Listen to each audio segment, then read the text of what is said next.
Okay.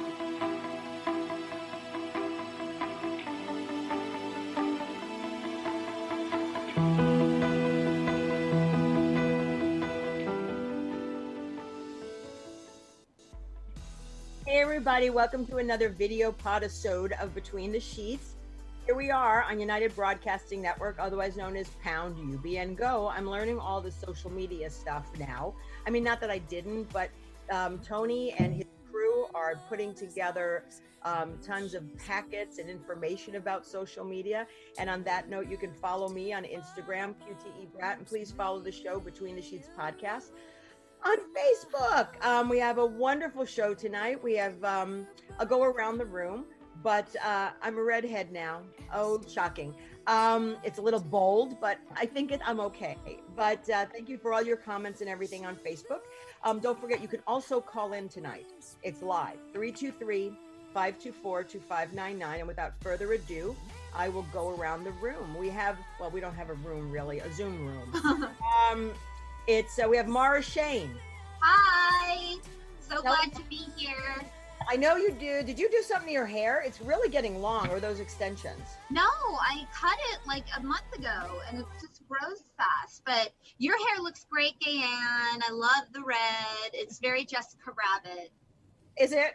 Yes. Thank you. I wish I just had the body of Jessica Rabbit. Then it'd be... Hey, you're almost there. I mean, look at you. No. Yeah. Don't worry about it. Thank you. Oh, sorry. I'm supposed to remember. I'm supposed to just say thank you and not argue because you have to be able to receive. Is that correct, Cheryl? Who is that? Cheryl Murphy. Good girl, Gaye Ann. Yes. Hi, everyone. Great to be here. Yeah. Why don't you just tell Lisa who you are, because I always say the wrong thing. So tell her for what you do. Yeah, Lisa, I'm a medium and I connect with loved ones that have passed over. I'm also a psychic and I'm actually doing a demonstration online tomorrow night. So that's what I've been preparing for all day today. And tomorrow is going on live. Another medium and I are going to be doing readings for like 50 people. So we're excited. That's fantastic. I know. I love it. I know your business has completely grown through COVID. It has. It really has. And well, and so many people, in need. And I was already on Zoom to begin with. I did a lot of Zoom before. So for me, it was an easy transition. So I'm hoping it is for you guys, because I know you, Gaye Ann, you're used to working around a lot of people in an office, or in production, go. So I've learned to acclimate to Zoom. Although, like all my productions are up and running now. Oh, good. I've been sort of not sneaking, because you can't sneak anywhere because you have to take COVID tests before you go anywhere. And I just got I think it's my 12th COVID test, and I'm negative again. So I've been sort of trying to be a little bit more social when I can, to go to set and sit in my office, because it's still weird for me working from home. I had this conversation with Kim the other day.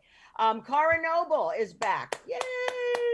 Yeah, yes, I also cut my extensions, but they didn't grow back. These are extensions, by the way, if we're talking hair. I love your hair. It's so blonde and beautiful. Thank you, Danny. It's the swimming pool that does it. Swimming pool? Yeah, I think it just bleaches it all out. You're lucky you don't go green in the pool. I know, it's never happened to me. That is lucky. Very, very lucky. Yeah. Sorry. They tell me that red hair is the hardest to upkeep, and it bleaches out really quick or fades really quick. So that the first thing the hairstylist says, don't go in the pool. I said, well, I don't, because I don't swim. So we're okay with that. In my pool. Yes, I do go into your pool. Yes, I do. So Cara, what projects have you been working on? Well, as you know, I finished my great big mosaic Taj Mahal, which sounds crazy, I know, Lisa, but then I did do 4 foot by 6 foot Taj Mahal. And now I've just taken quite a few weeks just to organize my garage into a workroom. And I just pretty much finished that off yesterday with some help from other people, getting everything in the right place. And so I've got to start smashing a few pots and start thinking about what I'm going to make next. Well, if you want a pot smashing party as opposed to a pot smoking party, feel free. We'll be there. Your angry friends. That'll be great. And lastly, but not least, one of my soul sisters. We haven't seen her for a while. She's been toiling away, banking some bucks. All the way from Long Beach, because she's moved, is Kim Sanchez. So Kim, since we haven't seen you for like a month almost, why don't you fill us in on what's going on in your world? Well, it's just been really boring, you guys. I work and I work, right? No, I mean, I've been out and I've been hiking, and it's been really great. Like Sundays, I try to hike for 5 hours or 4 hours, something like that, and get out. I haven't started walking on the beach yet, but I ordered my roller skates, so I will be gliding down the boardwalk soon. And as soon as I get the bod, I'll be in Venice, right? A little short cut-off shorts, a little white beater in Venice. That's my goal. Did you get roller blades or roller skates? Skates, honey. I don't do that balance thing. Like, you know. But no, my daughter's been here, and she's going to head off to Atlanta next weekend. So it's just been really nice hanging out and, you know, enjoying my life. And you're loving Long Beach. I am loving Long Beach. It's so close to work. And, you know, when I come up to LA, I really, really enjoy it. And then I get out of it. I don't know. I love LA, even though I'm looking for a place in Ventura. I think I need my roots. I do need something still in LA because I do love the chaos. I do. Maybe it's because I'm chaotic. But then again, I'm odd. But without further ado, and then we have Tony. Tony's working the boards today. So hi, Tony. Hi, Tony. Tony. Well, here now we have our guest. I have never met her in person. And Jenny McNulty and her do a show on Facebook called Pandemic Password. And it's on every Monday at 4 p.m. Pacific. And because Jenny is one of the rotating co-hosts, I've watched the show and I've laughed. And out of the blue last week, or maybe 2 weeks ago, I don't remember, Jenny said, "You want to be on the show?"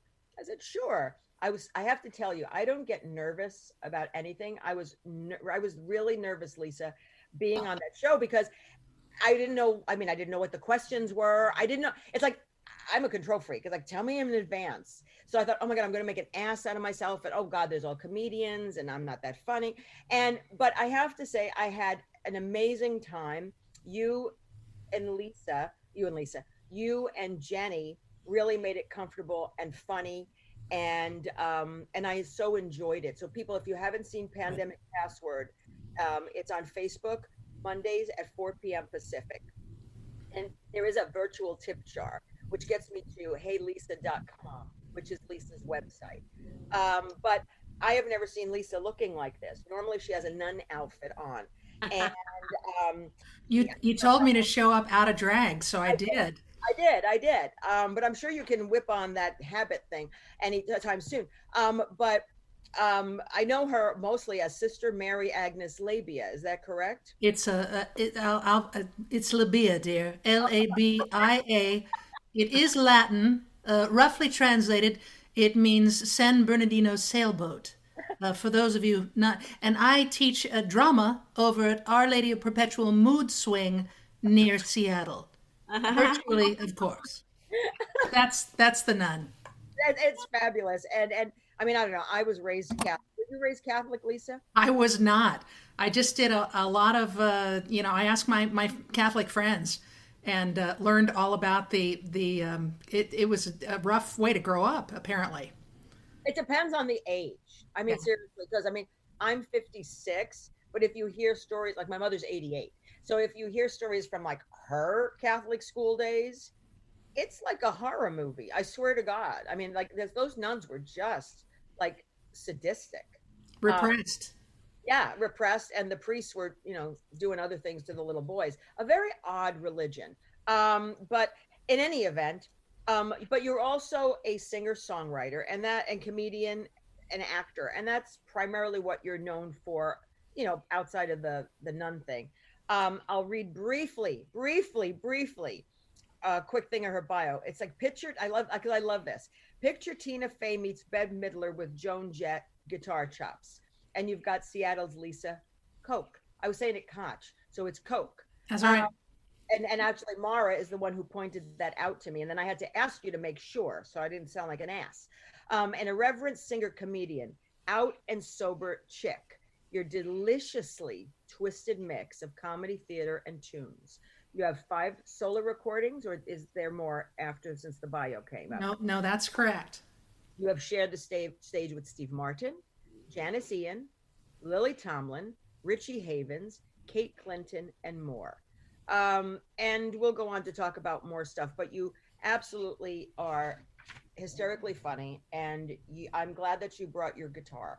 So, because we want to hear you sing, because in this time, it's right before the freaking election. Hey. What song do you have to inspire these people who are on the border of voting blue to vote blue, Lisa?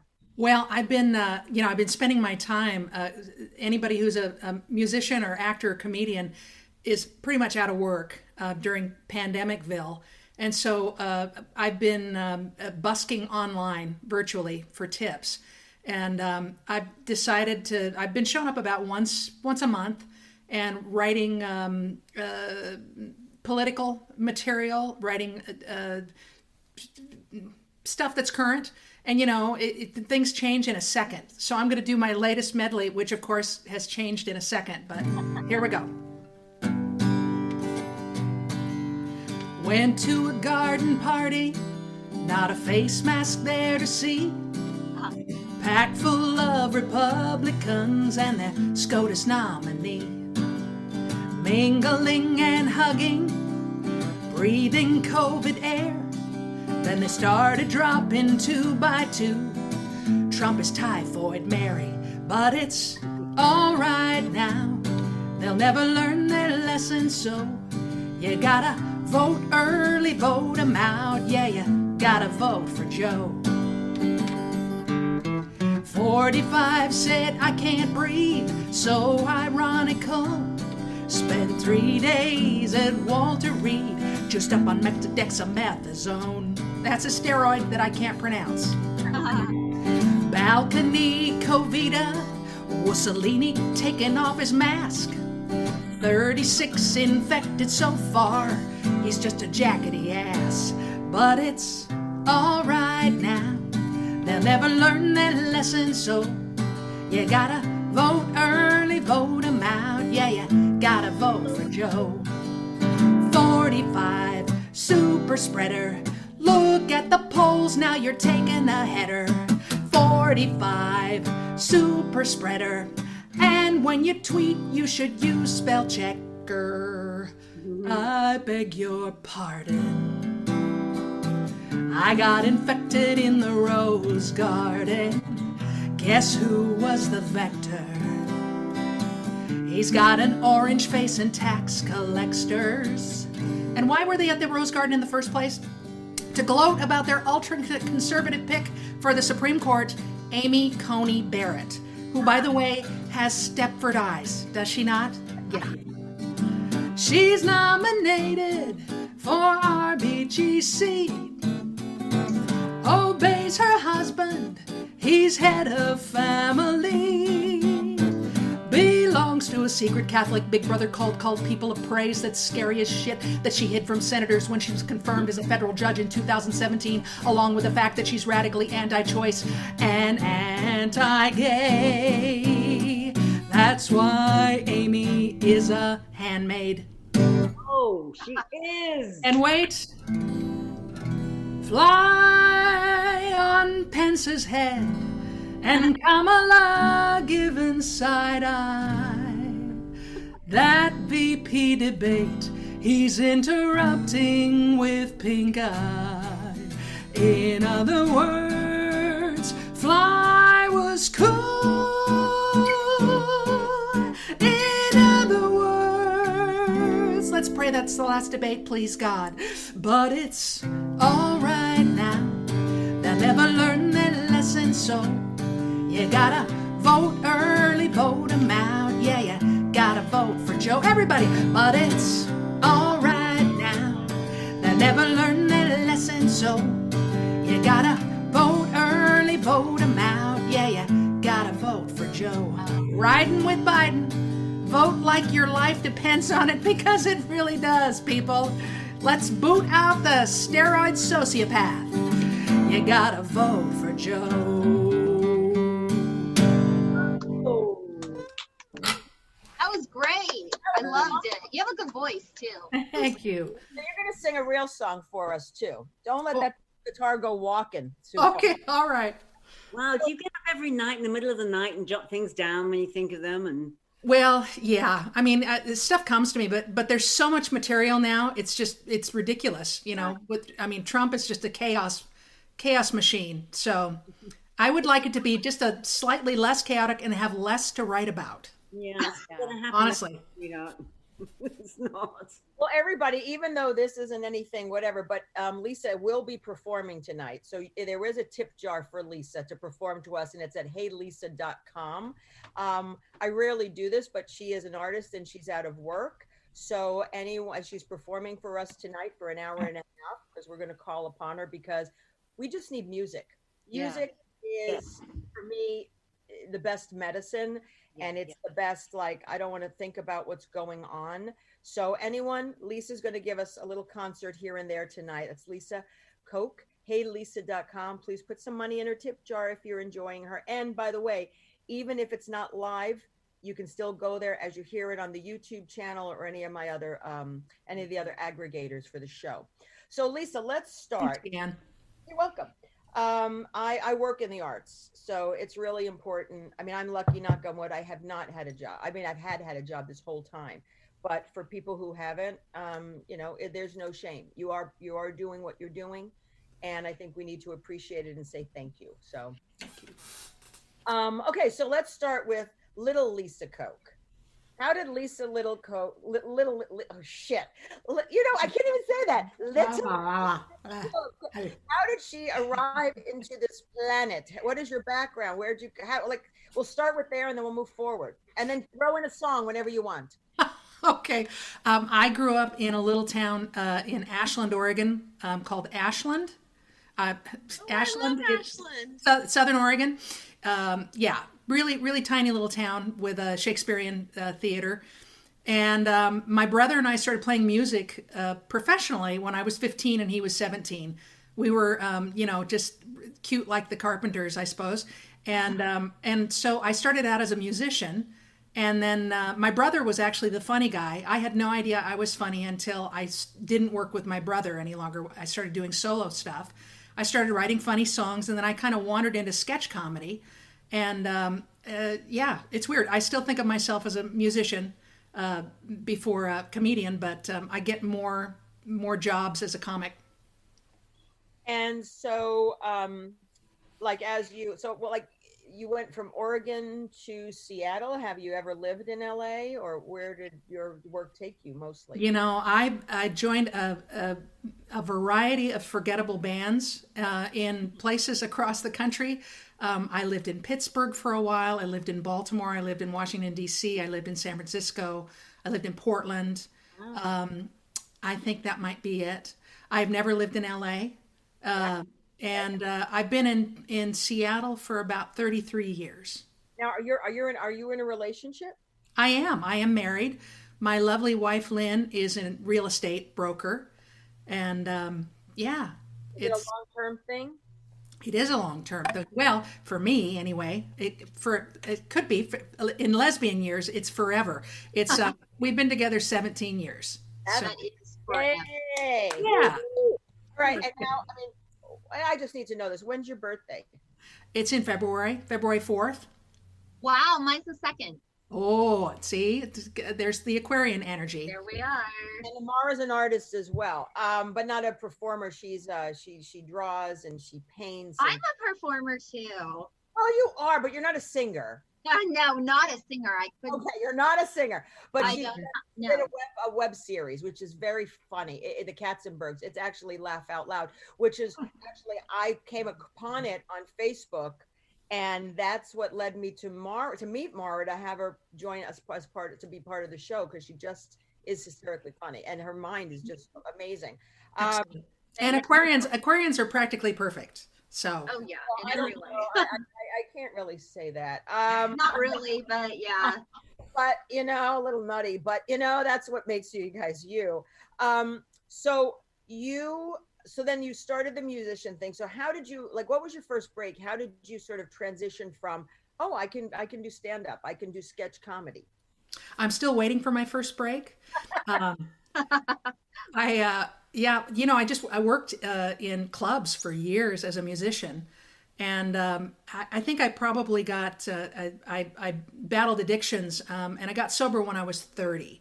So everything kind of started at the age of 30, and I recorded my first CD at that age, and that's I think when things started rolling for me.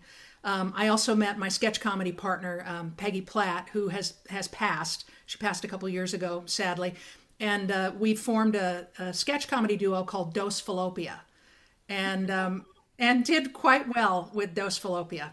So, like fallopian tubes. yes, that is correct.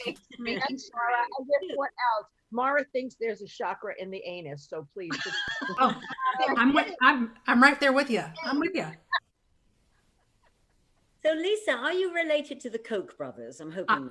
I am not, Oh. thankfully. However, sadly, my brother's actual name is David H. Koch, Oh, no, which no, he's no. not real pleased about. But yeah, Yeah. no, we are not related to the Koch brothers, the evil Koch brothers. I don't know who they are. What are they known for? They're the guys who finance putting Amy Coney Barrett on the Supreme Court. They're the right wing dudes that have played the long game for the last 50 years. And are doing pretty well at installing far right judges everywhere in our country. And I think they make brawny and those kind of things, like those paper towels that cost us a fortune. They And do. make all that stuff in the supermarkets. I think that's where they got their money, but I could be wrong about that. Yeah. One of them died, didn't he? One did die. Charles died. Yeah. Oh well. Yeah, what- I think it was either David or Charles. I can't remember. One of them just died. Yeah. Well, did he? Yeah. Whatever. They're a big name in conservative politics because they Huge. They financed it. Yeah, they are. So how did you get involved, or how did you create Sister Mary Agnes? Sister Mary Agnes came out of a sketch that Peggy and I had done for one of our cabaret shows. And I believe we did two nuns in a sketch called The Nun and the Restless. It was a soap opera. And then we decided we liked, we had the costumes. So once you've got the costumes, you might as well do more characters. So then Sister Mary Agnes Labia came out of that. For the next iteration, and I did it solo, and I just didn't enjoy the character because she's just not right, And lately, Sister Mary Agnes has been more of a stand-up. She just what do you call a nun on a stairmaster? A stepsister. What do you call a nun with a wooden leg? Hop along chastity. That's the kind of stuff that she does. Or she'll tell stories, well, at the convent, Mother Superior called us all together. She was very upset because she said, I found a case of gonorrhea in the convent. And I said, oh, thank God, I'm sick of Chardonnay. That kind of thing. We drinkers love that kind of joke. Because funny. I mean, you nailed it perfectly. I mean, it's just, to watch you with the whole garb and everything like that. Tony, can you find on Facebook a photo of Lisa as Sister Mary Agnes and post it so people know what the hell we're talking about? So Lisa, you've been gay your whole life. Have you been like a card-carrying lesbian your entire life? No, I came out when I was 19. I wasn't, I was a lesbian in all respects, except I didn't know it. I played sports. I was on the basketball team. I was on the gymnastics team. I had girlfriends who I spent all my time with, but I actually didn't come out until 19.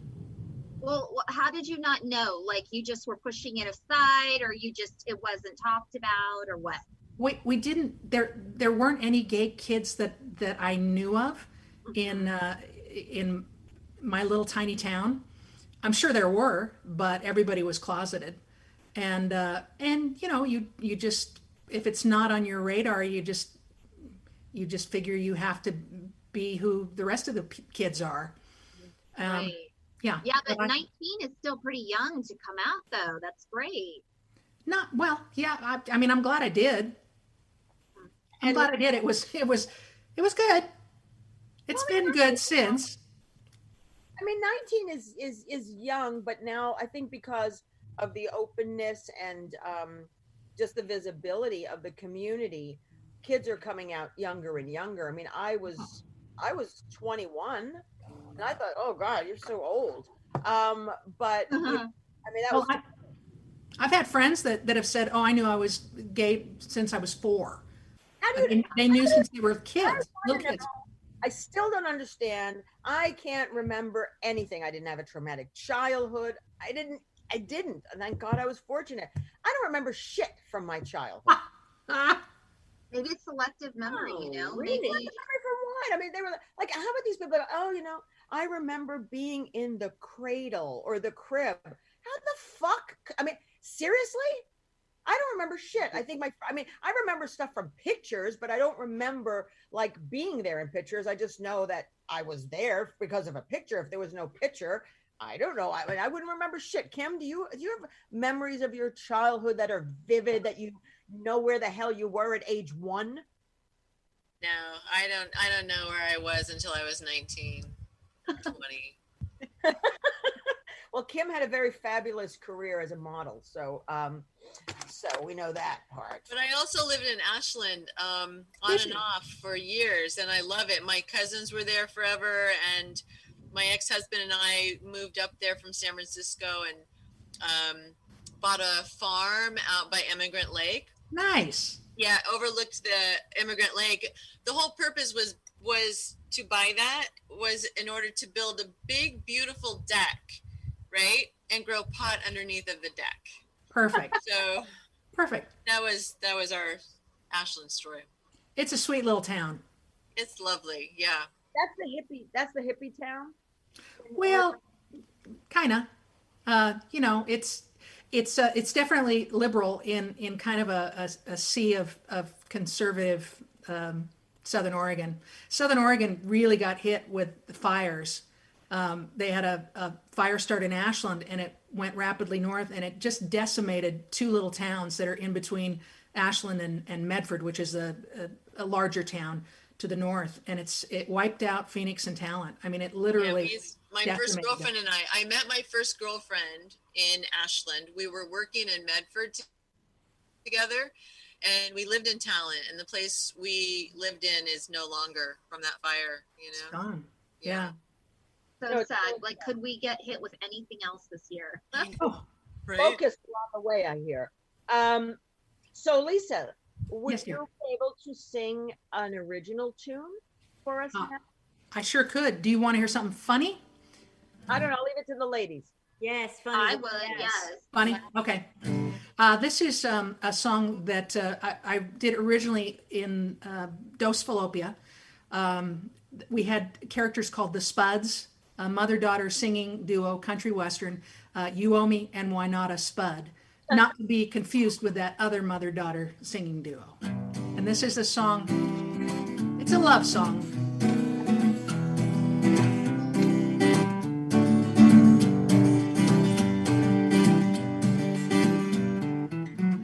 The night I met you, it was midnight. The drive-up window had a light.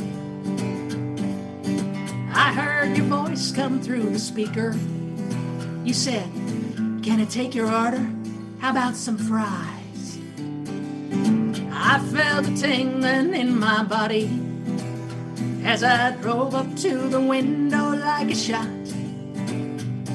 As you handed me that Whopper, you touched my hand and smiled, and you said, careful now, it's hot. You make my pants pound. I must admit, there's tingling in my pelvis and there's throbbing in my heart. You make my pants I'm losing all my fluids over you. Woo! It's kind of a subtle love song.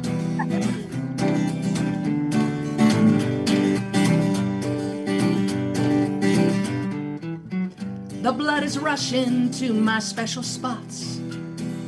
Now you've got my panties in a wad. This sweating, drooling, panting, oozing feeling is either chemical or I've seen God.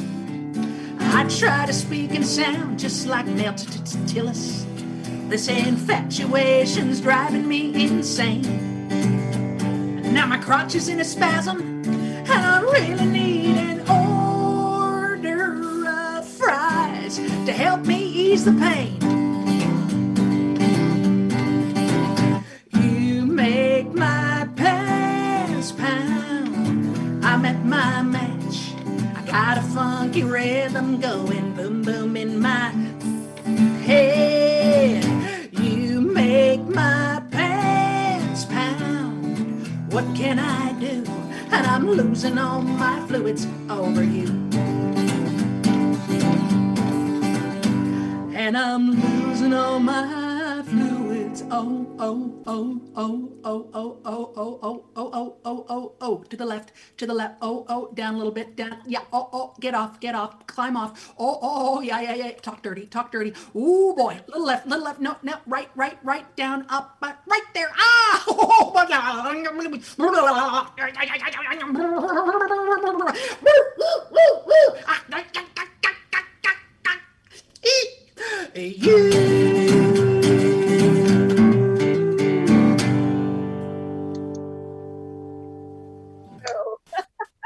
Brilliant. So in your bio, you've worked with some major names. How did you, like, what was it? Was it comedy shows? I mean, were it singing? I mean, what events were there that you shared the stage with those luminaries? Opening acts mostly, for major. Steve Martin was many years ago.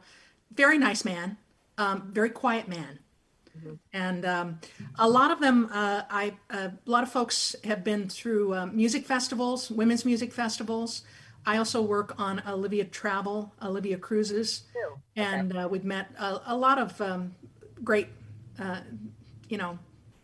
entertainers on Olivia as well. So, you like those? You worked with Dana Goldberg on Olivia? Yes. Yeah, Dana's a good friend. Yeah, I love her. Meet Jenny McNulty on these different events and town and all the women's festivals. I think I met Jenny at Women's Week in Provincetown. I'm pretty sure that's where I met Jen. I have never been to P-Town. I've never in my life. I don't know why. I'm an old lesbian. How come I haven't been there? It's a beautiful little town. That's what I hear. So how did you and Jenny come up with, or how did the pandemic password evolve? Because it's fun. Guys, if really, truly, if you haven't seen it, it's Pandemic Password every Monday on Facebook at 4 p.m. Pacific. I told Jenny I want to be on it again because I had so much fun. So how did that sort of happen and come together? Well, at the very beginning of pandemic, where everything was locked down, everybody lost their jobs, all our gigs were canceled, and so my friends and I just started, interconnecting and saying, "What are you doing? What can we do? How do we do this now?" And Jenny and I just had a conversation, and I was like, "We should do a game show. You be the host, and or maybe I'll be the co-host." And then I was like, "Oh, it'll be Sister. Let's have Sister be the co-host, and I'll run all the sound effects, and we can just put it together." And we honestly thought we would just do it for a few weeks until lockdown was over. And we all thought that, baby. I know, my God. And here we are 7 months later. I can't believe it's almost the end of October. I know. I mean, I don't know about you. I mean, most of us on here are social people, and it's just been really hard. Like, I have waves of, I don't get depressed. I don't get lonely. I get bored. And when I get bored, there's a problem. But it's I go in these waves where it's like, oh God, this is so cool to work from home, and I can sit in a doctor's appointment and do that. And then there are times when I'm like, I am literally going stir crazy. I don't leave my house. And not just me, I do leave my house. People don't give a shit. I do leave my house. I do social distancing, and I do masks out of people outside of my bubble. Okay. So don't give me shit for it, because I always get shit for this. Because I have an 88-year-old mother, and people are very opinionated about that. But I'll tell everybody, y'all who sit there and bitch and moan, I bet you haven't had as many COVID tests as I do. So I'm pretty locked down safe. Yeah, I was going to say you've had a crazy amount of COVID tests. And it's fun. And people are like, well, which one do you like better? As if. I'm like, I said, I'd rather the nose one, since I've been through all of them now. I prefer the nose one. When it's rammed up your nostril, it doesn't hurt. Everyone says it's hurt. It does not hurt. It does not hurt. What it is, it's this itchy, weird feeling, and your eyes water, and you're going to sneeze. That's that. Right. Part two, right. The mouth swab. You swab 10 seconds, and then down your throat. I have a gag reflex, which is why I'm a lesbian. I would never make it to any guy, because you have that little, I couldn't even get that little tiny swab back there without gagging. So for me, my COVID test of choice is the nasal swab. I've only had the one that goes up into your brain. Yeah. And it wasn't too bad. It's not that bad, literally. I mean, I think straight people, I guess I should do a thing now. People who say that the swab in the mouth is fine, I'm going to bet you 90% of them are straight, because they're used to something bigger going down that far. But in any event, so, I mean, how have you been? I mean, because obviously you're out there, you're in the public, you are a performer. How have you been coping with sort of the quietude of COVID? Well, I'm an introvert, and this is actually not a bad time to be an introvert. It's I'm okay staying at home, writing, reading. I do miss connecting with folks, so I've been trying to do a concert, once a month, and also just to provide that. Let's sing really loud. Let's blow it out. Let's laugh. Let's get some endorphins going. Let's connect with people, even if it's just online through chat. You're in the same room together. You've got a shared energy, and it really does help. It's crucial right now, because people are. I mean, it's things can be looking pretty grim, and so in order to recharge, I think that's what we need to do, is find those things that get your endorphins going like crazy. Laugh as much as you can, and that will make you feel better. And sing at the top of your lungs in the shower, or find an online concert and sing at the top of your lungs. You will feel better. So that's what I'm trying to perform that service, and it also helps me. I feel better. Now, Olivia, do they do online stuff? Because I know Andrea Meyerson, does Women on a Roll stuff. I thought Olivia was doing these things as well. They started the Olivia at Home series, and it's been really great, because they've provided a place for entertainers to go, for musicians and comedians to go, and Olivia basically sponsors it, gives us a place to perform, and then people are just working for tips. So yeah, and I think Olivia thought the same thing, that they would just do it for a little while, but it's still going. I've never been on one of those. Sorry, Gaye Ann, is she the lady that came on the show like a year or so ago? Because I didn't hear of her, and she's in Hollywood and she has parties. Is that who we're talking about?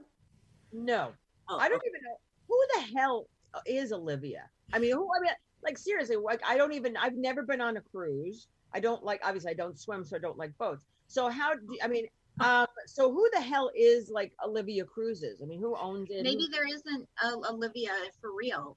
Olivia, they took the name from an old lesbian pulp novel. That's where the name originated. Okay. Was from a lesbian pulp novel, and actually Olivia started out as a record company in the 70s. There was a collective of women that got together that realized that if women wanted to hear women's music, that they would have to distribute it, produce it themselves, and perhaps become their own label as well. And so that's how Olivia started, was as a record company. And in the 90s, as record companies were kind of falling by the wayside, as independent music sort of overtook major label music, they went into the travel business. They decided to do gay cruises, lesbian cruises, and that's what they've done ever since.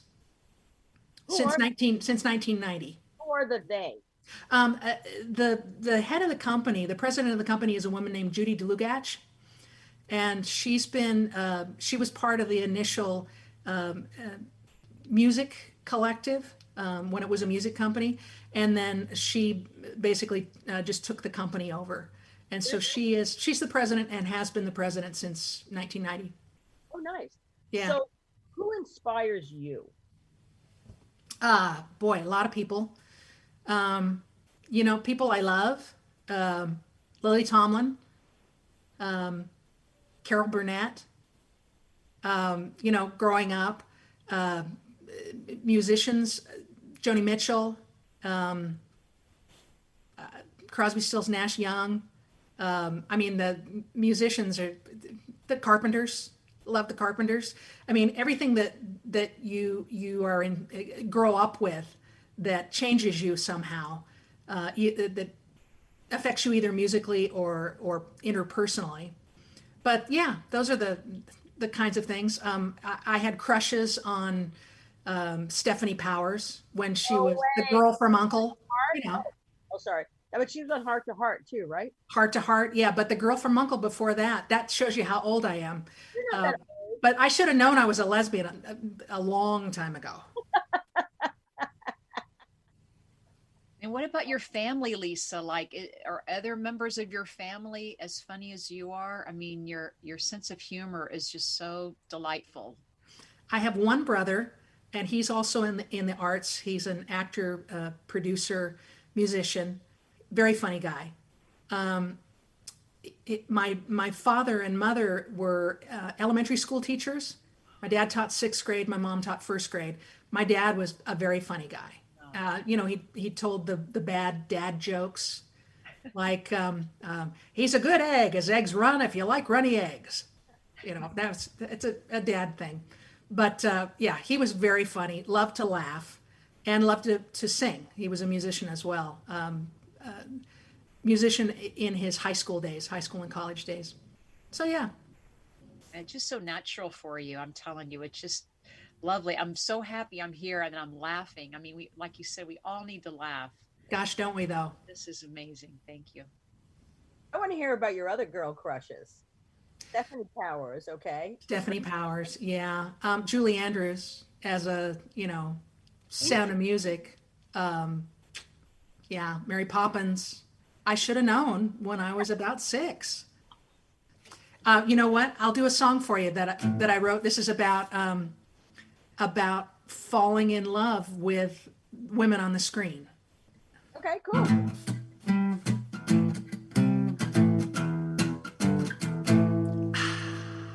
Never know how much I want you. Never know how much I care.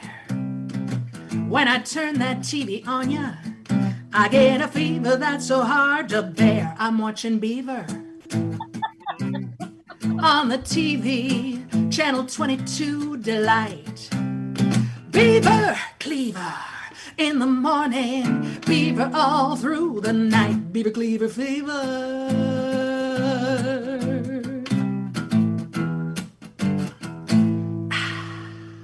Some of you dig Brother Wally. Some get off on good old Ward. Well, I get hot when I see Mama June posing by her ironing board. Oh, Mrs. Cleaver, so good-natured, perfect mother, what a wife. Beaver Cleaver in the morning, Beaver on Nick at night, Beaver Cleaver fever.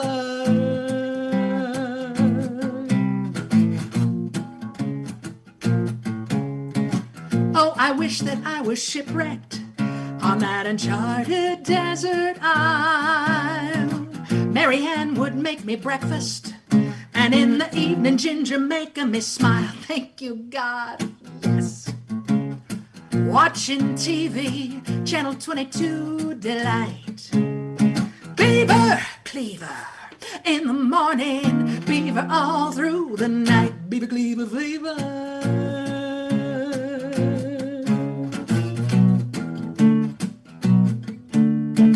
Talk about your warrior princess, Xena dressed in battle gear. She and Gabrielle are friendly, but $20 says that they both are queer. Duh. Watching TV, Channel 222 delight. Beaver Cleaver in the morning, Beaver all through the night, Beaver Cleaver fever.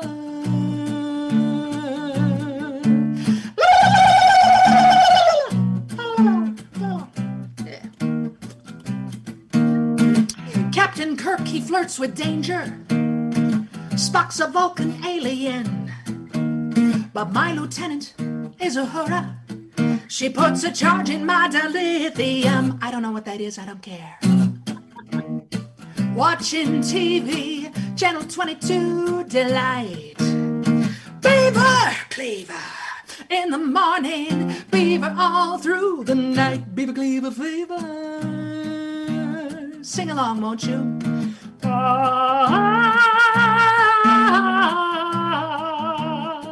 Beaver Cleaver fever, Beaver Cleaver fever, Beaver Cleaver fever.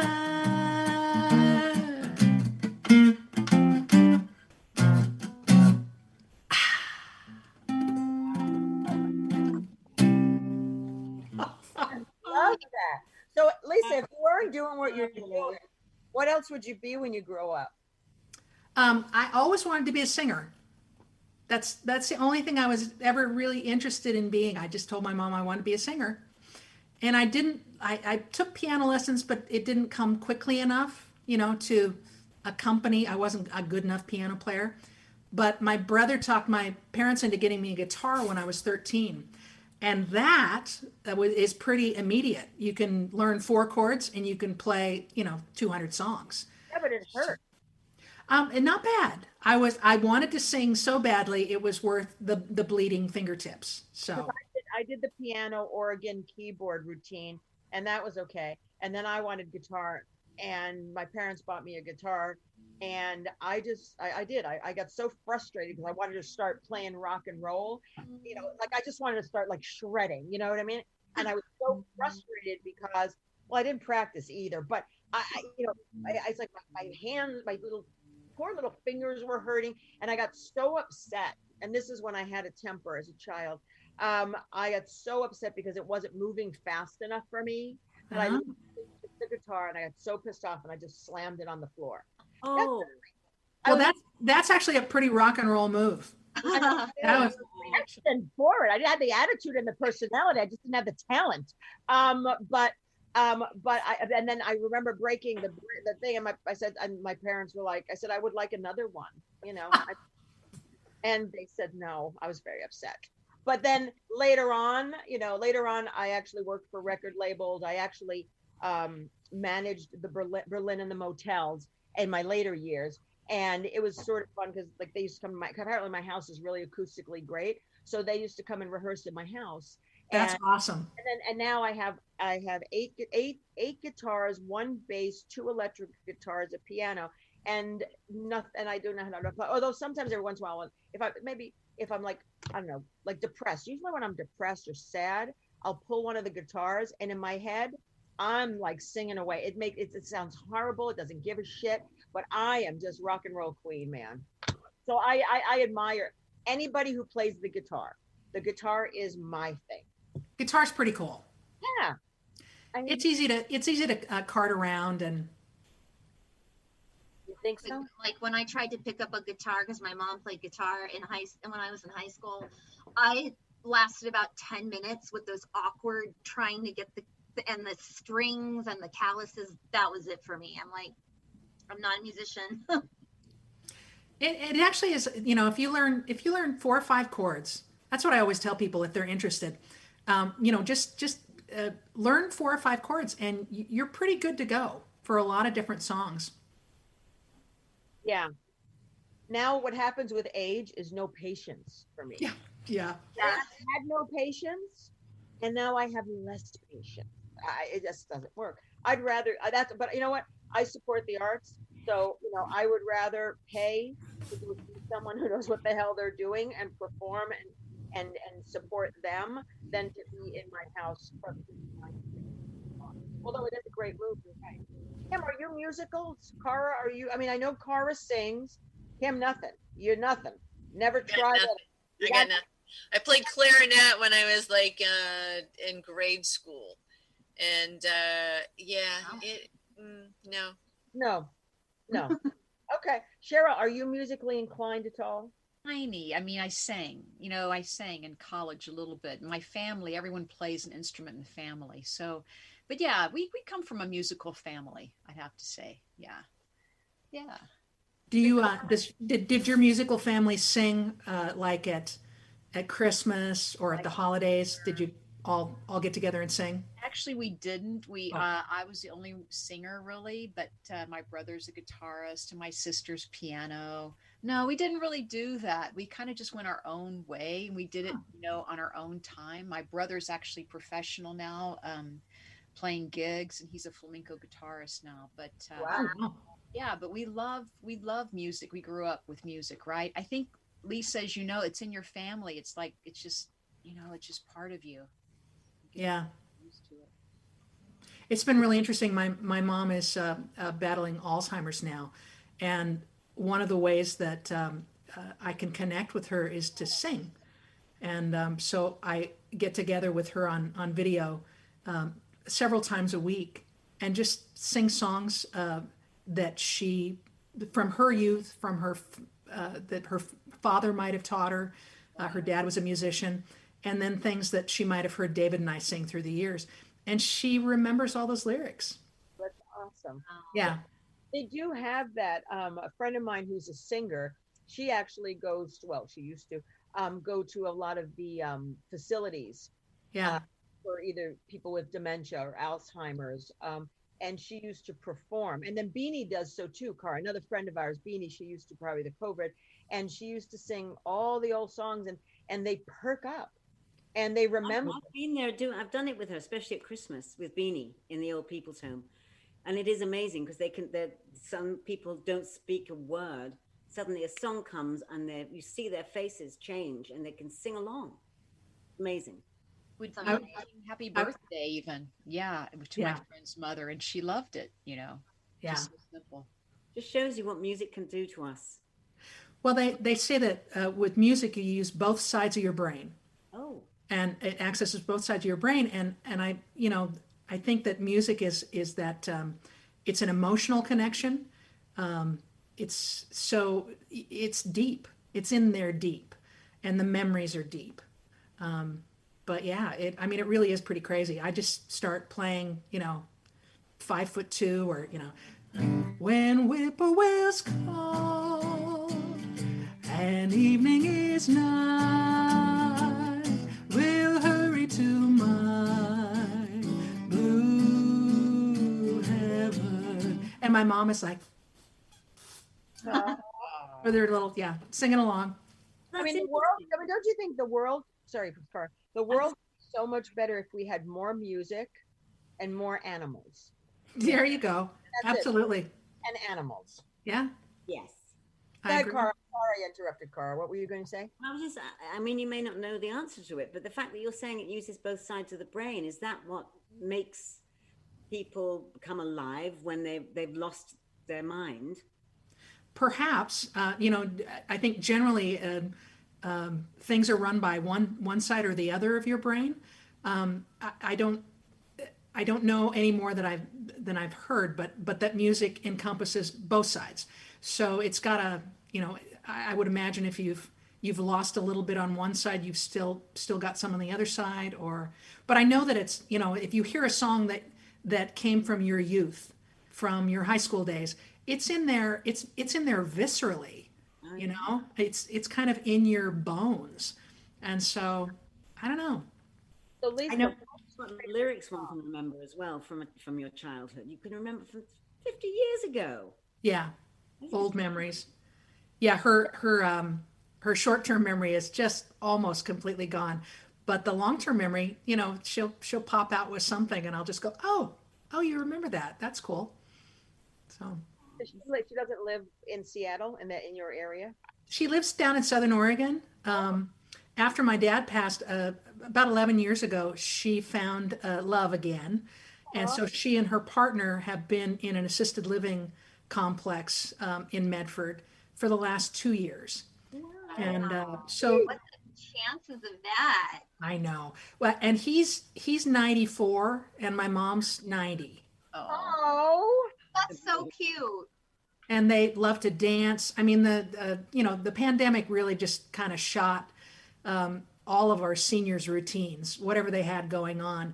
And I guess it's not uncommon to have what's happened to my mom. She took a pretty quick dive, and a lot of seniors have done the same thing from lockdown. Just they can't see their families, they can't see their friends, they can't go out and do what they used to do. So.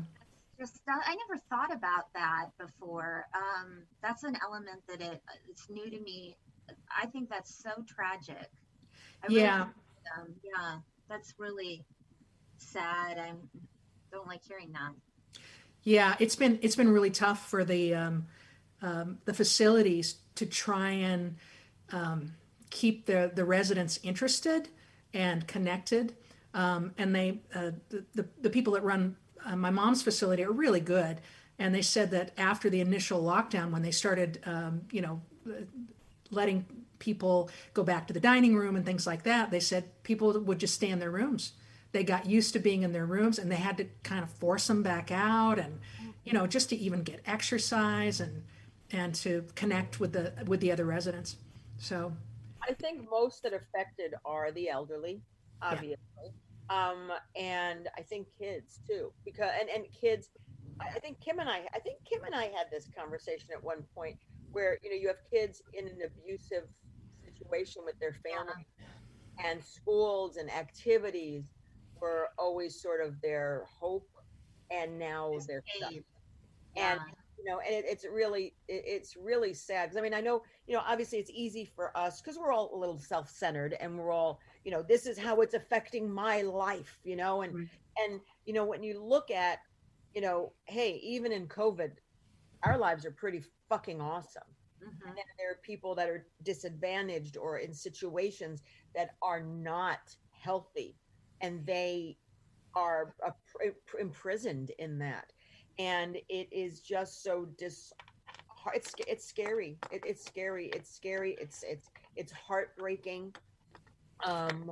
And it's and this COVID thing better stop soon. I mean, and I don't understand why. Yeah. Gross mismanagement would be my first guess. Yeah. I mean, the way the president, sorry. No, go ahead. Just the way the president has handled his stay and the Rose Garden event, and then just his callousness, that the way he speaks of it, he's out of his mother loving mind, He's on steroids. Yeah, that was so funny. I was watching CNN, and they were all trying to figure out, well, was Trump, is it the steroids, or was he always kind of like this? That was so funny. They're trying to go back in time, and one of the reporters is like, but he's always sort of said things like that. He's been an asshole. He has always been an asshole. Yeah. You don't get to where you are unless you are an asshole. Yeah. And and it's amazing how he successfully recovered so quickly from COVID. I know. And only that, isn't it? Well, there's absolutely no empathy, Oh, there's no empathy. I mean, to He's say what he said, a sociopath. yeah. He is.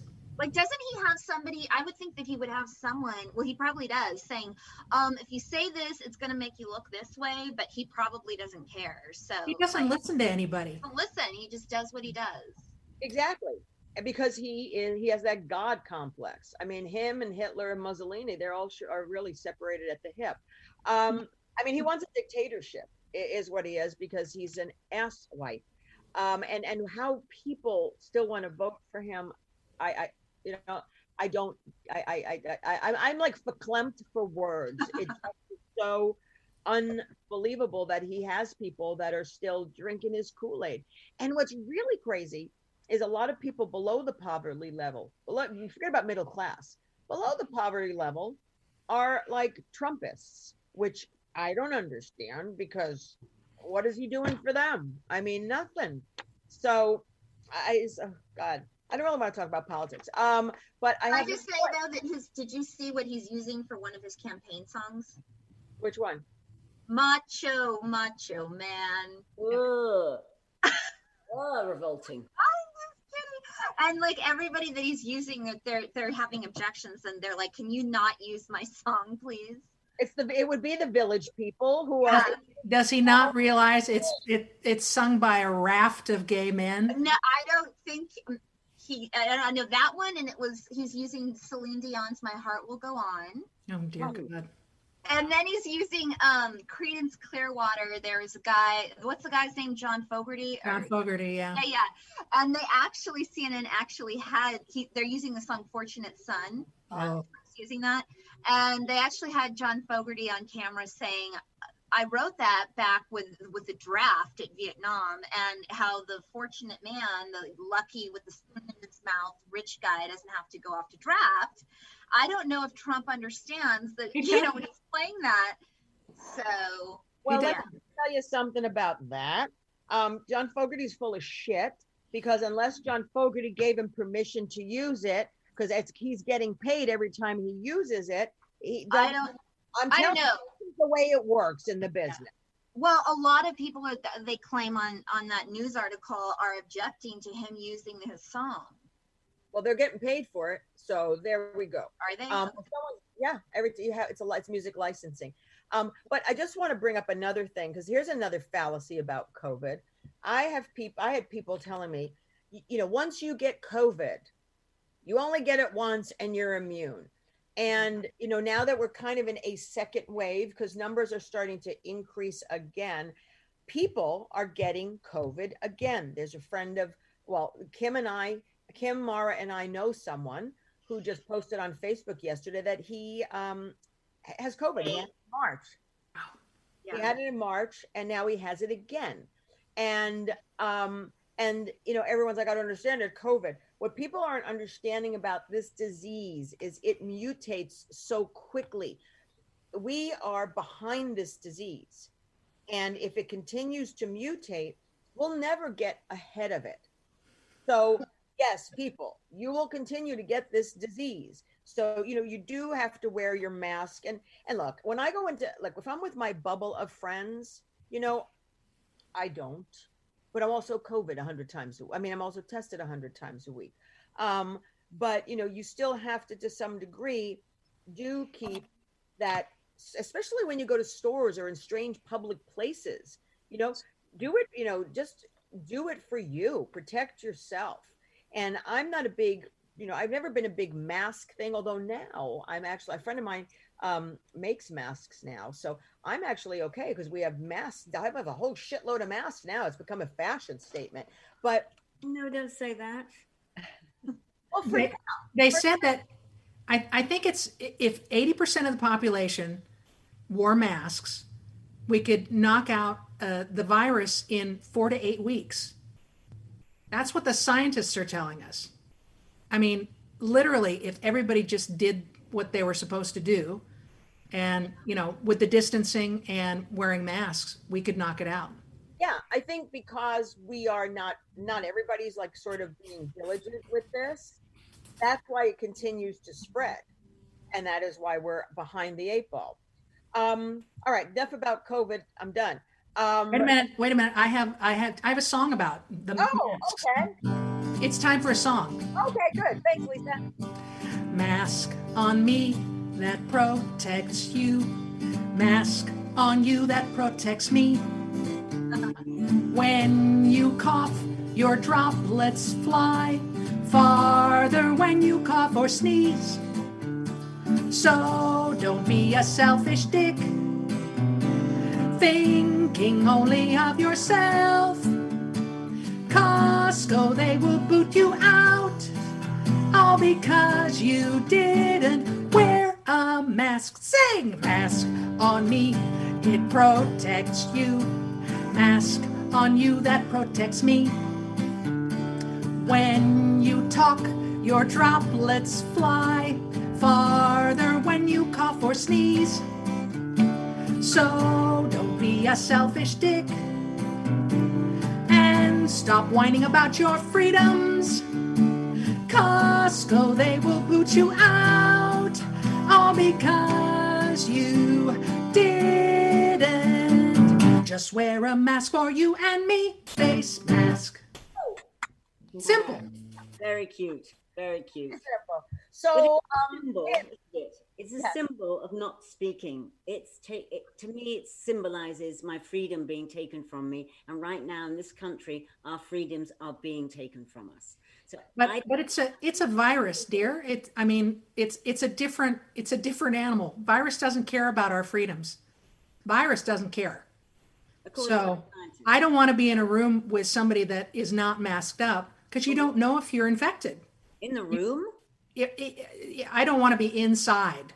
I don't want to be inside with people that aren't wearing masks, because I wouldn't want to be outside either with that. Yeah, outside is a little safer, but I wear a mask every place I go. Every place.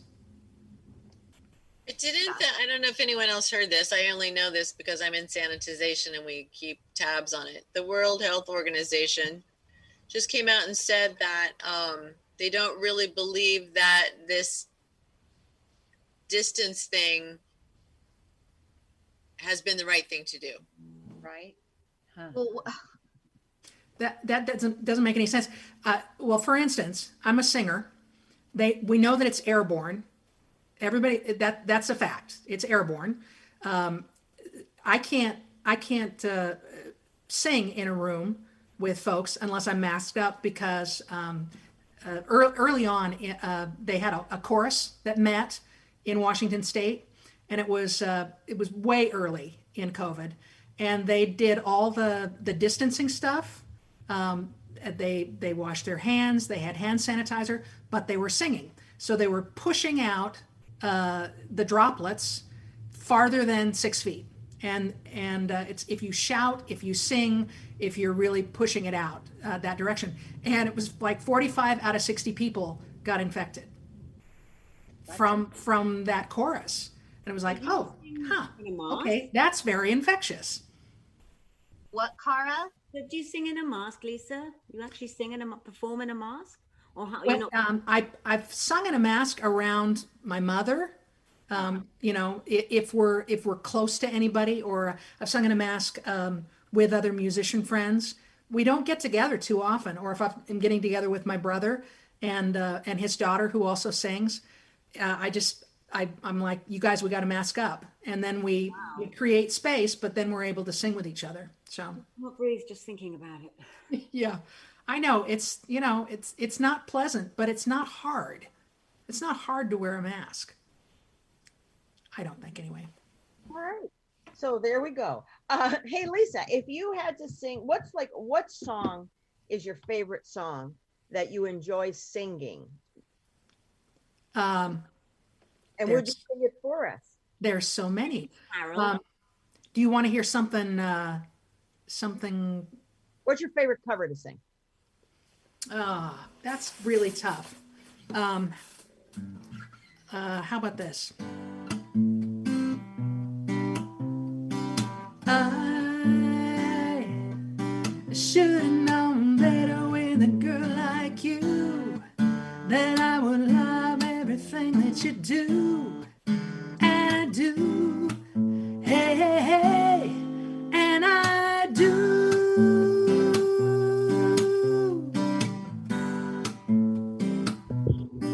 So I never realized what a kiss could be. This could only happen to me. Can't you see? Can't you see that when I tell you that I love you, oh yeah, you're gonna say you love me too.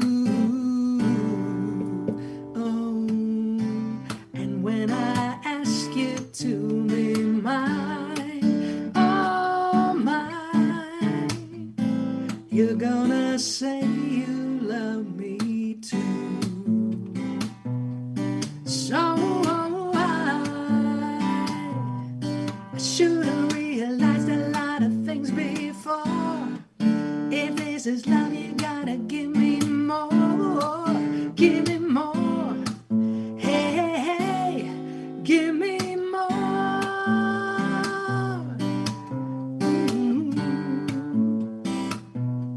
So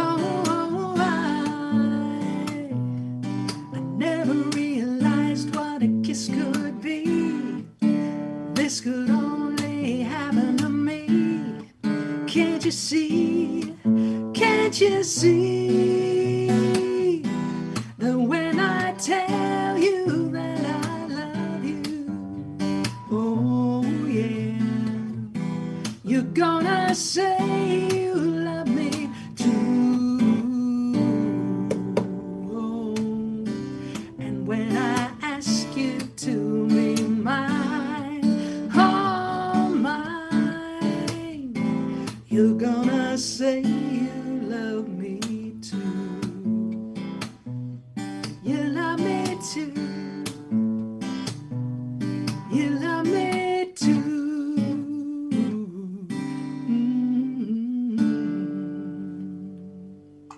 Gorgeous. That was great. I Thanks, love that arrangement. Beatles.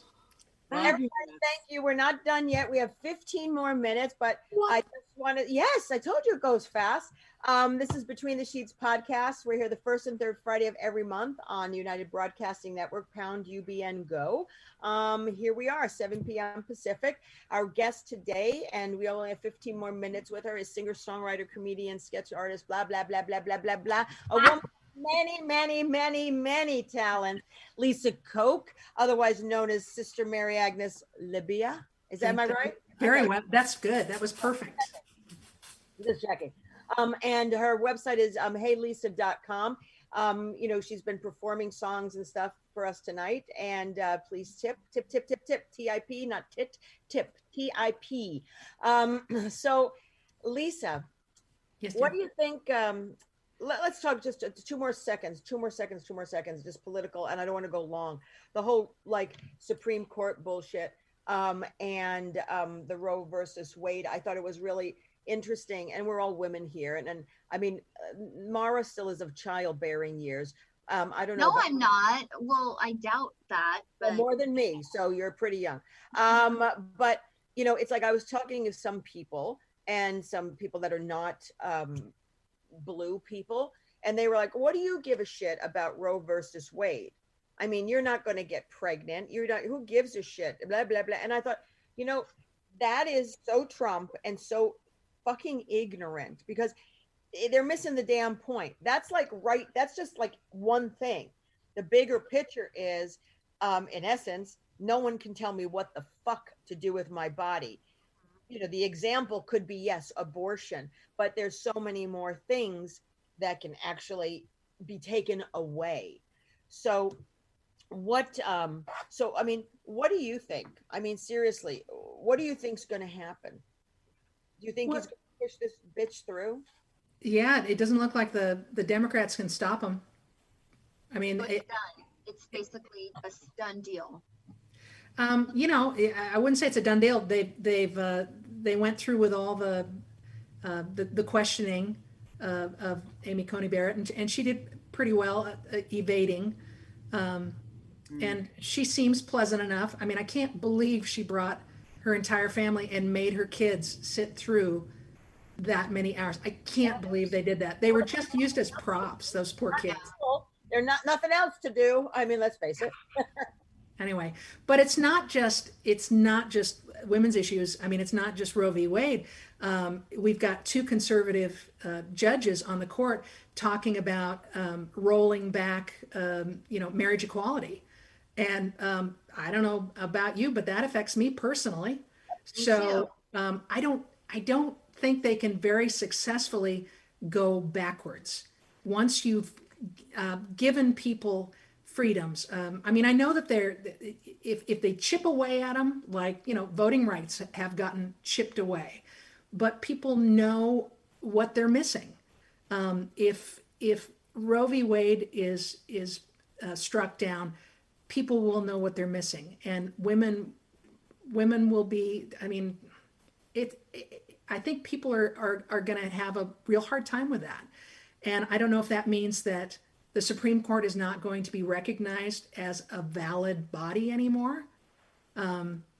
It remains to be seen, but we're in brand new territory.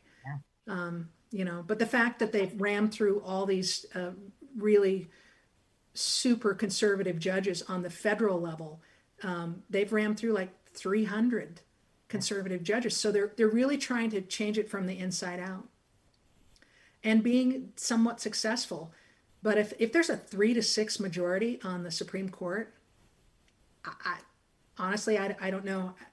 I just think it's going to be a lot of trouble. I do too. Now the whole marriage equality thing, and maybe I'm wrong or maybe I'm right because it doesn't affect me yet. I mean, or maybe never at all. But if you're married legally, and let's say that goes away, does that mean that if you're married prior to them changing the law, it stays the same, or it automatically then it's like you're not married anymore and you don't get those rights? You would revert back to your own state, whatever the rules were in your own state. And Lynn and I were domestic partners in the state of Washington before the state of Washington got legal marriage, and we waited to get married after it had been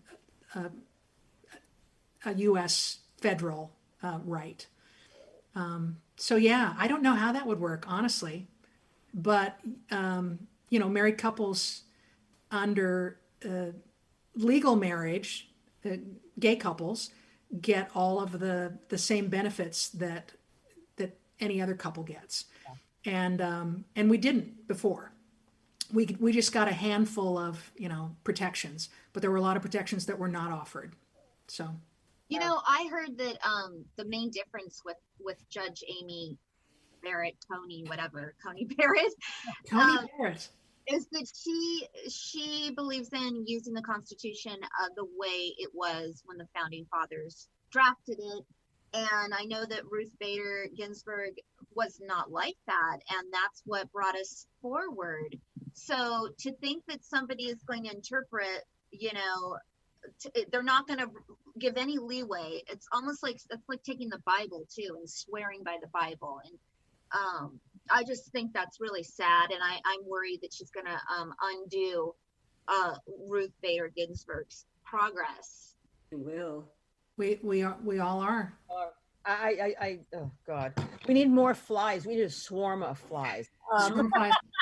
Here, I got another song. This is the same topic. It's real short. Okay. Sometimes it's hard to be a woman, especially right now. It's just a crime.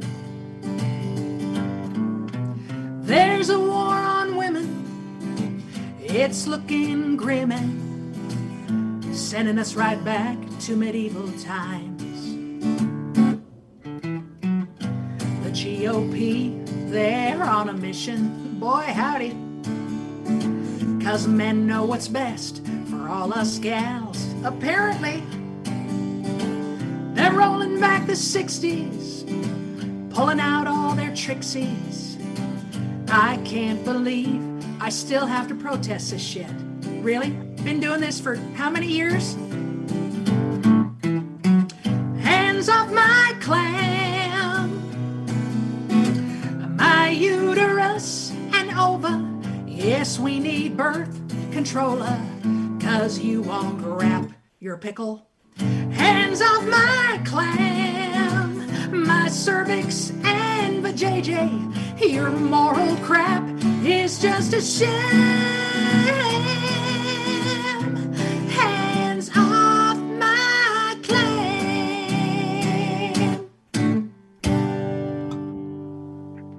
What a perfect Like song that. in the show. By the way, Kim just texted me. She disappeared. Her phone died. So, Hi, Kim.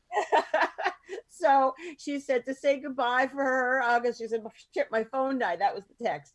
But what a perfect song to end this time. We've got, guys, you know, let's face it, let's vote blue. I mean, it's not only the LGBT plus community, it's people of color. There, you know, it's transgender, it's women, it's any I don't want to say disenfranchised, but anyone that doesn't fit in the norm, no matter what that is. Our lives are being decided by psychopathic narcissists, By old white men. old white men, exactly. And you know, this bitch that they're going to put in the Supreme Court. I said we don't have anything to do with that, but you know, make your vote count this year, because it truly does. And I will say this again, you know, Bernie people, please stand behind Biden. I mean, we need those votes. People who don't think your votes matter. It does, especially now. Can you imagine what this world would be with Trump as president? Again, God forbid. Pence as vice president, and a completely conservative majority in the Supreme Court. We can kiss our fucking rights goodbye. I think that's why so many people are voting in droves now, and even in states that are making it hard to vote.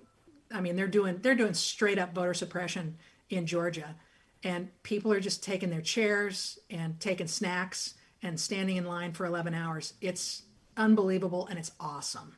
Yes. So people, please, you know, if you're debating, if you can't get your mail-in ballot, you know, we're all here. We're all here to help each other. You know, help your neighbor, help your friend, help whoever. Get those votes out. Make your voice heard. You know, I want to still be doing this show without anybody telling me I can't say or do what I want. And freedom of speech is really important.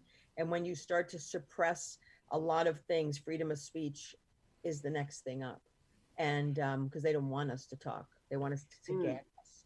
So let's not live in the Handmaid's Tale. This is the United States of America. And, you know, just because people who are Trumpists think that they are the best or they are the most patriotic, they're not. We all are patriotic, but vote fucking blue, please. There you go. I'm not trying to sway you, but yeah, I am. Vote blue. Because vote blue. You know, what's the worst thing that can happen if you don't like Biden, you don't like Kamala?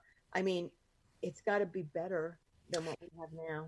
Somebody said, or I read somewhere, that even if you don't like, you're not, you know, perhaps some of the younger voters are like, I don't want to vote for this old guy.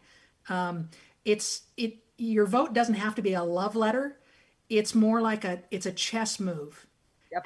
You're playing chess. It's a chess move to get you to the person that you want the next time around. So it's a long game. Exactly. I agree with you. That's a really good way of putting it. So everyone, please, this is probably the most crucial election that we've had in an extremely long time. And don't throw your vote away. And and don't, you know, and at this point, you know, yeah, I don't give a shit if you vote for Trump. Just defriend me, please. Or don't vomit on my wall. You know, don't vomit on my wall, because we could agree to disagree. But you know, this is really important. So please, please, please do go out and vote. And again, it's you know, I want to smile on November 4th. You know, I want to smile. Well, we're not even going to know that soon. Well, we'll know. I don't know if we know for sure, because but I think as we see things coming in, I think we can see where things are being created. So I think Kim's on, but I don't know where she is now. Now we see Kim S. So I don't know what the hell's going on with Kim. But I just wanted. Redhead. What? You are a feisty redhead. I love it. Now I am. I used to have dark hair. I mean, I still have dark hair. Don't ask. I went red. It's. I love it. Do you love being a redhead?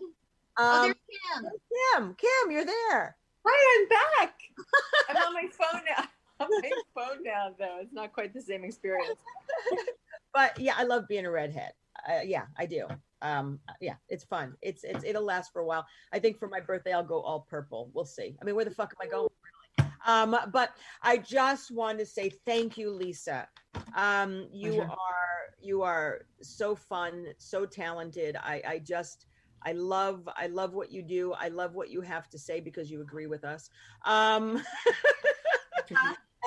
love your parodies of your songs. I hope, obviously, when this is all over and you're performing, I would love to come see you and whatever and see and support you. I would love to see all of you in person someday. Yeah. And we will. I don't think it's going to be that morose. We will. But thank you. So Lisa, where can people find you? They can find me at heylisa.com, just like Hey Lisa, HEYLISA. And how about Instagram and Facebook? If they go to Hey Lisa, they can find me everywhere. Okay, wonderful. And are you working on any projects like while you're here that you want to just tell us a little bit about what we should look forward to? I'm trying to think what's I've got an Olivia at Home concert on the 29th. That would be like a Thursday, October 29th, right before the election. So I'm going to have some new material. I'll have some new parodies written by then, I'm sure. And yeah, and just some songs to sing along with, and let us know that we're not alone, and that keep your tribe together. Find your tribe and hang with. Exactly. Well, thank you so much. You bet. Mara, sign off, babe, however you want to. Okay, so thank you, Lisa, for being on the show. I loved having you here. I can be found on Mara Shane Custom Designs on Facebook, Mara Shane Art on Instagram, and marashaneart.com. And I'm an artist, and I do custom pieces for people. So yeah, it'd be great if you checked out my work. That'd be awesome. Thanks. Excellent. And Cheryl? Well, Lisa, it was such a joy. Thank you so much for the humor and making me laugh. It was just phenomenal. I can't wait to meet you in person, and I will definitely am starting to follow you on Facebook and website and all of that. Back at you, Cheryl. It's so nice meeting you. Thank you. Thank you so much. You can reach me, guys, at mediumcheryl.com, and I'd love to see you tomorrow night. Now I'm doing a dim tomorrow night. It's on Zoom, so check out my events page. Cool. Thanks, Cheryl. Cara? Yeah, I'm of course on Facebook, Cara Noble, and I also have my voiceover website, caranoblevoice.com. Thank you. Kim?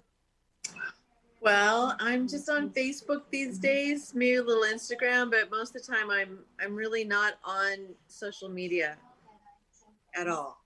Hardly ever. It will. I think you'll live longer. Maybe. I don't know. Maybe. But listen, you know what I am up for? I'm up for like a socially distant dinner. So let's do that. Okay. That's good. You're cooking, yes. Let's do it. We can go to Cara's. That's easy. Yeah, for sure. An oasis. Cara's home is like an oasis in the valley. It's amazing. So everyone out there, thank you, Tony, for running the boards. I appreciate that. If it's still Tony, maybe we had a switch somewhere in between. But everyone, I want to thank you again. This is Between the Sheets podcast. We're on the first and third Friday of every month at 7 p.m. Pacific here on the United Broadcasting Network. You can follow me on Instagram, QTE Brat, and of course the Facebook page, Between the Sheets podcast. All these shows, all the past shows are on YouTube. If you want to see the visual, it's Between the Sheets with Gaye Ann Bruno. And we're on all the social media aggregators or podcasts. Spotify, we're now on Amazon Podcasts. We're on Google Play. I want to say thank you always for following us, for listening and making the numbers just grow and grow and grow. I appreciate it. I love my guests. Thank you, Lisa. Again, just so wonderful to have you in the studio, fake studio, the Zoom studio, whatever they want to call it. Thanks, Gaye Ann. It's a lot different when you're in the studio. I miss it, like immensely. I do too. Yeah. So, but I just want to thank everyone out there. I can tell you that, have you heard of a singer named Tiffany? I think we're low now. Yes. I think she'll be coming on the show. Oh. If you've heard of Aisha Tyler from Criminal Minds, she will be on the show. Cyndi Lauper has reconfirmed she is still interested in being on the show. So, you know, I have a lot of people wanting to come. It's just fitting it within their schedules because production is back up and running. So please tune in. And I unfortunately am social media. Well, I was going to say social media way too much, but that'll make me live longer because I need people. I need something. I need attention, for Christ's fucking sake, especially now with my red hair. High maintenance diva, they've told me. But in any event, and I'm not really. I mean, I can be. There's always a high maintenance diva in every single one of us, and that's okay. Don't ever, ever, ever be ashamed of that, because you have your power and you learn to love yourself. So if someone's making you feel bad because you love yourself and you can say, I'm this, and you're pointing out your qualities and how good you feel and how beautiful you look, then that's okay. That's okay. Because we all need to love ourselves first, because otherwise, how could we love anybody else? So don't allow someone to piss on your parade or to block your sunshine. You each and every one of you are beautiful in your own way. You're certainly welcome to tout it. And anyone who says you shouldn't, fuck them, kick them to the curb. So, you know, that's my belief. We're all beautiful, and Kim's beautiful. I want to be Kim when I grow up.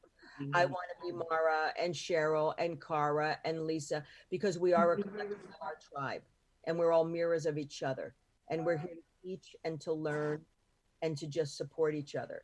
So your vibe is your tribe. So find that vibe, find your tribe, vote fucking blue, and live your life the way you want, because no one can tell you what to do. Don't break the laws. That's all. I mean, do whatever you want, but just don't break the laws. I don't want to be bailing out anyone from jail. But I love you guys.